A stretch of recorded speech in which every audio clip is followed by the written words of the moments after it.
Hi everybody, I've returned to island number 2 that was featured on just over a half-hour video that I uploaded recently, which was the full setup and routine and what have you. I'd like to thank everyone for taking an interest in it, all the really good comments that you give me, the feedback, and all this sort of thing I'd be doing anyway even if YouTube didn't existed, but it just so happens to exist, so you can see what I get up to anyway.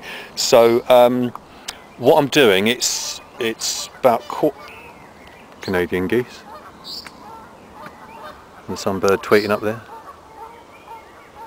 So what I'm going to be doing is basically standing here with just me shorts and boots. Look, it's that mild. It must be about 15-16 degrees at the beginning of April, so it's a lovely evening, so I'm making the most of it.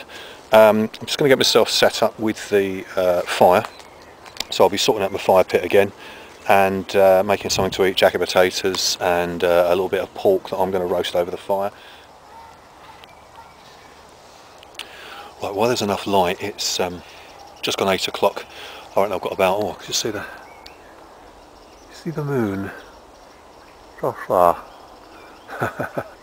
Just started off from a new moon last week.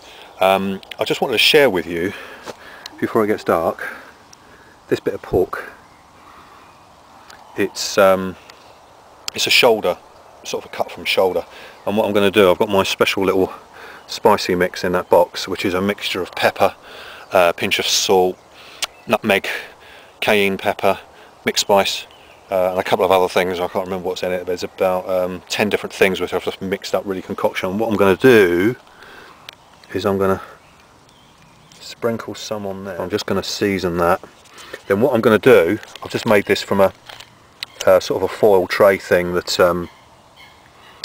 a meal was in, and I'm going to place that on the embers so it sort of fries up and just turn it over. So anyway, I thought I'd just share that with you. And you can finish off for the evening listening to some birdsong.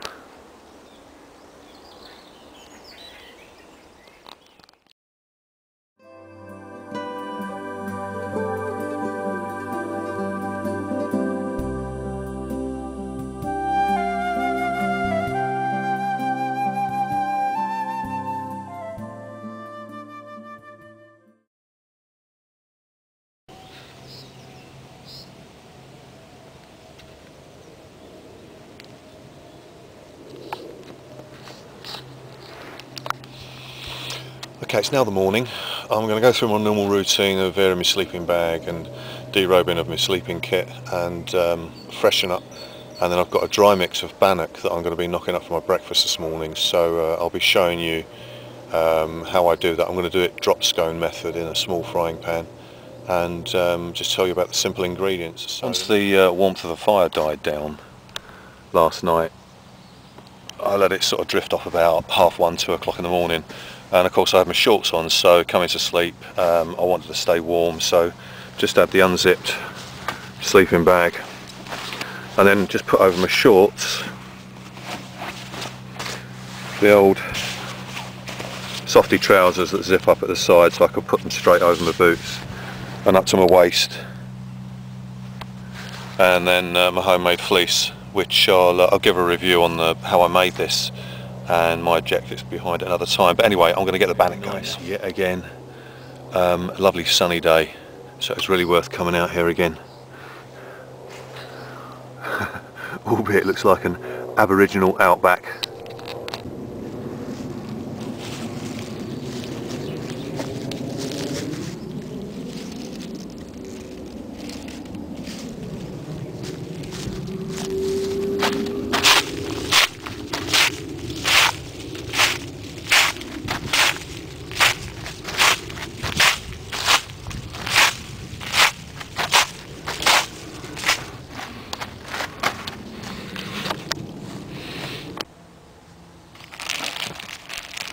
Okay, here's my bannock mix.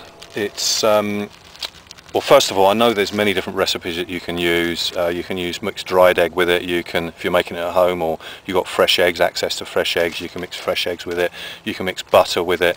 But the basic core ingredients I've used is, for economy of time, I could actually use the mix that I've got here and actually bake it in a small oven a billy can with sort of a couple of stones or another container inside it, which then the ingredients are put in, mixed with water or milk, and then I could bake it over a fire. It takes about half hour, 45 minutes on a gradual heat, so it sort of bakes up a little bit like bread. But the mix I've got here is to make drop scones, which I'm going to be putting in the frying pan. I've got some butter, but the problem with butter, it cooks and heats up on a very low heat, so it can burn. So I've got some sunflower oil here, which actually takes a lot of heat for it to actually burn, so it's a very good base for cooking and frying. So I'm just going to basically add a little bit of butter for flavouring, and then mainly cook it with a very small thin film of oil on the base of the frying pan. Okay, my bannock mix. Simple, quick, easy mixture, so I can cook it immediately. Drop scone method. In this zip up plastic bag, which I'll eventually add water to make the dough mixture, is a 300 milliliter cup of plain flour, and then the same cup used again with about a third, which will be about 100 milliliters in volume, of powdered milk powder, and then 3 teaspoons of sugar, and then a teaspoon of baking powder.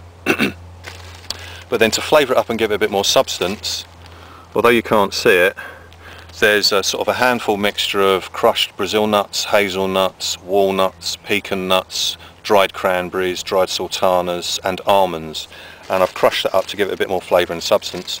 So I'm going to mix it up with water now, and then drop scone it in the pan.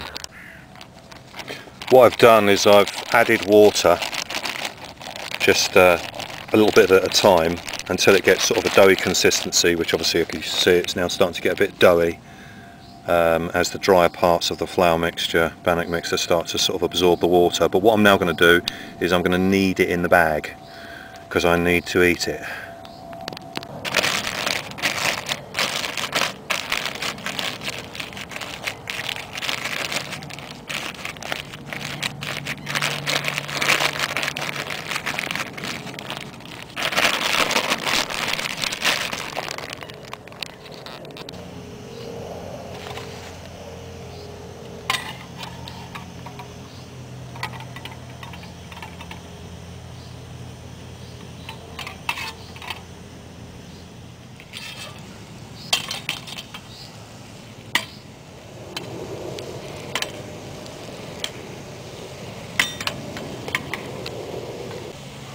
Okay, I've just turned it over. It's already started to brown on that side. You can see a couple of cranberries, sultanas. See the old little extra flavoursome bits coming through there. So I'll turn this over a couple more times. It'll be cooking for about sort of 5 minutes, and I should be able to make about 4 or 5 of them. Really good.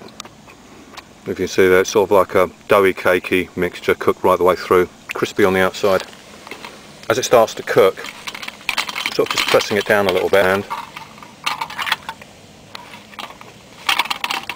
just to make them a little bit more pancakey. But that is good. Right, it's all going well. I've eaten the first one, which was a small one. So instead of making sort of 4 or 5, what I decided to do, that's the second one, which again I've been nibbling at. And then the third one, what I did, I sort of put in sort of a double spoonful, but left it so it was sort of a mound of it, and then kept taking bits out of the bag, applying it just on top, and then started to flatten it out. So this was the first surface. I've just turned it over, and it's cooking the other side. You see a sultana there, juicy bit of fruit. So that's the third one. So I've got 2 large drop scone bannock cakes, and I've eaten the first one.